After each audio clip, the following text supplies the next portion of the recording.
A year ago today, alt art cards from the Sword and Shield era were clearly undervalued, especially if you check their prices now. I'm Jack, you're watching JBTCG, and today I'm going to be going over some Scarlet and Violet era cards that I think are undervalued. So first, let's quantify what I'm looking for in an undervalued card. So obviously, first thing I'm looking for is the price on the card. So say a special illustration rare with great artwork is $15, $20. That would be something that could definitely be undervalued. Or an art rare card that's like $5 to $10 but is really cool and has a great story behind it. This list isn't going to include anything like the Magikarp from Paldea Evolved, purely because that card is already worth so much money as an art rare card. It's not even a special illustration rare or anything like that. It's just a regular art rare card. Granted, the art on the card is extremely cool and looks awesome, but I don't think I can say that the card is undervalued because it's an art rare card, which is much more common than a special illustration rare. The second thing I'm looking for in these Pokemon cards is a story or a unique piece of artwork. So if the card kind of contains a unique depiction of a Pokemon that we all know and love, that's going to be something I look at, especially since those type of cards seem to get valued way higher in the future than like a regular full art card where it has a Gyarados or an Umbreon. They're not really as favorably looked upon when you're 5 years down the line compared to a unique depiction of that Pokemon. All right, with all that out of the way, let's get into our list.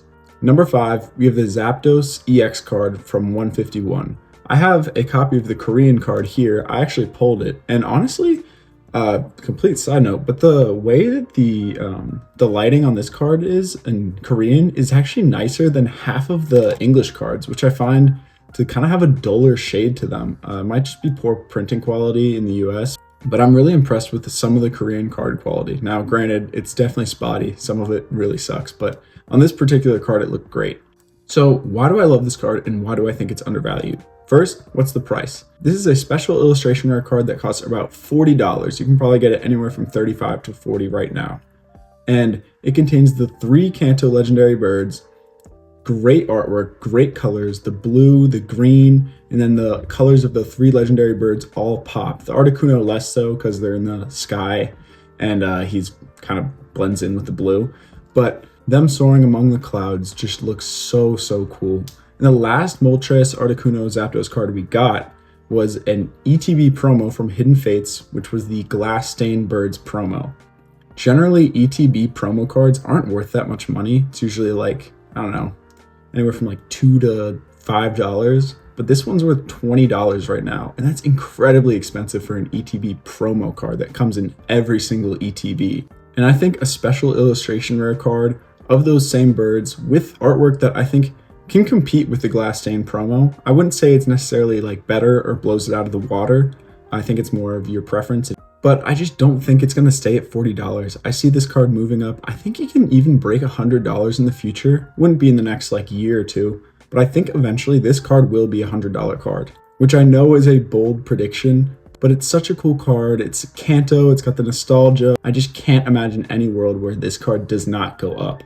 Number 4, we have the Tapu Koko EX. So this is a bit of a 180 from the Zapdos card because this card does not play on nostalgia or anything like that at all. But what it does have is an incredibly unique art style. The Miami Vice type of color scheme is really cool. And I never thought I'd say that I like a Tapu Koko card or any of the Tapu cards in general because I'm not a fan of any of them. But this one is so nice. It's so aesthetically pleasing. The beachy vibes to the card, along with the kind of 2D art style that it has, it makes it really pop. I really like this card, and it's worth like $15 to $16, which is super low for a special illustration rare. And I know this card isn't a Mewtwo or a Giratina, so it doesn't have the clout of those cards, but $15 for a special illustration rare with a really nice artwork, I don't know. I feel like that's undervalued. I don't think you can beat that. So I'm going to follow along the route of the Tapu Koko card with this next one, the Chi-Yu at number 3. Now these are in no particular order, I just numbered them. I just numbered them for the sake of it. But this Chi-Yu card is also $15 to $16 and also has such a nice artwork, completely different from the Tapu Koko, but it's super cool. You get that like orange sunlight coming through the water and you see like, I guess the seaweed in the water, kind of like surrounding the Chi-Yu in the middle. And I don't really like Chi-Yu that much. I think it's all right. There's no sentimental attachment. There's no nostalgia to the card or to the Pokemon for me, but it's still super cool. And I think like if you put that in a binder, it'll pop. Someone like scrolling through or like flipping through your binder, not scrolling, they'll see that and be like, "Oh, wow, that's nice. Like what is that?" Even if they don't know the Pokemon, it's still such a nice piece of artwork that $16 just feels, I don't know, it feels undervalued. At number 2, we have the Gardevoir from Scarlet and Violet base. So this card is really, really nice because it tells a story between the art rare cards and the special illustration rare cards, which I think is such a cool concept that they only brought in Scarlet and Violet. Like the alt art cards in Sword and Shield, they're kind of standalone, but this concept is super cool and I think it's going to hold up really well in the future. On top of this, Gardevoir is a fairly well-loved Pokemon for people that think it's cool and people that like it for the same reasons that they like Vaporeon. But this card is like one of the top chase cards from Scarlet and Violet base. I know there's I think it's Miriam as well, but I like this one more. I'm not a trainer person, but I think this card really is super nice, tells a great story, unique art style, and a well-loved Pokemon, and for $25, that seems like a steal to me. I really think all these cards that tell a story between the evolution line are going to do super well in the future. It's just a gut feeling, but I can't imagine that they're looked back upon and people go, "Ugh, that was a bad decision." I don't think they should have done that. I think in the future people will look back and be like, "That was great, I missed that. Why don't they do that anymore if they stop doing it?" Or, "Oh, this was the first time they had these story cards." I think it'll be looked back upon really, really well. All right, I have one honorable mention because I can only fit 5 on this list, and I didn't want to make it just all 151 cards, but the Alakazam SIR from 151 is super cool. Great art style. Alakazam's a well-loved Kanto Pokemon, and you can get this card for less than $30. That's crazy to me. I think it's a great pickup if you're looking for an SIR single at a fairly good price. So just a little tidbit there. All right, number 1, we have a tie between Charizards, the Paldean Fates and the 151 Charizard. Now, I understand both these cards are valuable. They're both $100 to $120 between the two. So it's not like their value is dirt cheap or anything like some of the other cards on this list, but I do think they're still undervalued for what they are, especially when you compare them to alt art cards from the Sword and Shield era. I think if you swap the Paldean Fates Charizard into, I don't know, any other like Sword and Shield set as the top chase card, this card would be worth $200 plus because of how cool it is. So it's a very real thing that we see Charizard way too much. Charizard fatigue is real, but I think these two kind of subvert that in a way because it's not just that standard Charizard depiction. And I'll tell you why. Both of them are completely different in the way they depict Charizard, obviously. The Paldean Fates one kind of doubles down on the way that we normally see Charizard, where it's kind of in your face, he's blowing fire, he looks pretty menacing and stuff like that. But this one takes it up to 11. The black and red from the shiny colors mixed with the terrestrialization, which I think honestly made this card super cool. Normally, I'm not really a fan of terrestrialization in general. I think the headpieces are stupid. But this card does it so well. The cracked glass kind of look to it, mixed with the aggressive art on the Charizard, makes it look incredibly menacing. And I don't think we've ever seen a Charizard that kind of comes close to this insane looking art.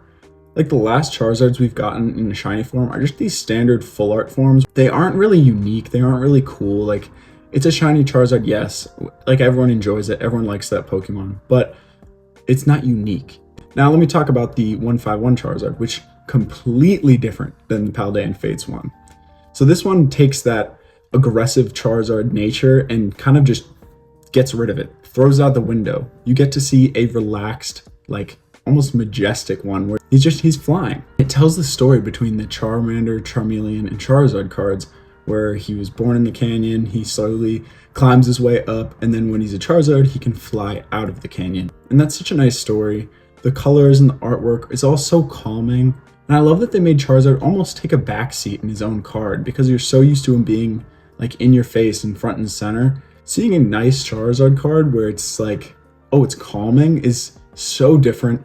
And on top of that, it comes from 151, which is the most well-loved set since Evolving Skies. And The nostalgia is going to play a factor here. I don't think there's a single person that dislikes this card that I've ever met. And if we look at the Sword and Shield Alt Art cards with like the Lugia, the Giratina, obviously I think the Giratina is a better artwork than this Charizard because of how insane that one is.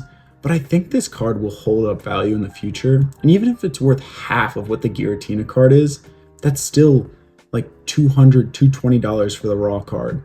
I think it's going to break $200 eventually. I can't imagine that it stays near 100. And same for the Paldean Fates one. I can't imagine that either of these cards stay near $100 for an extended period of time.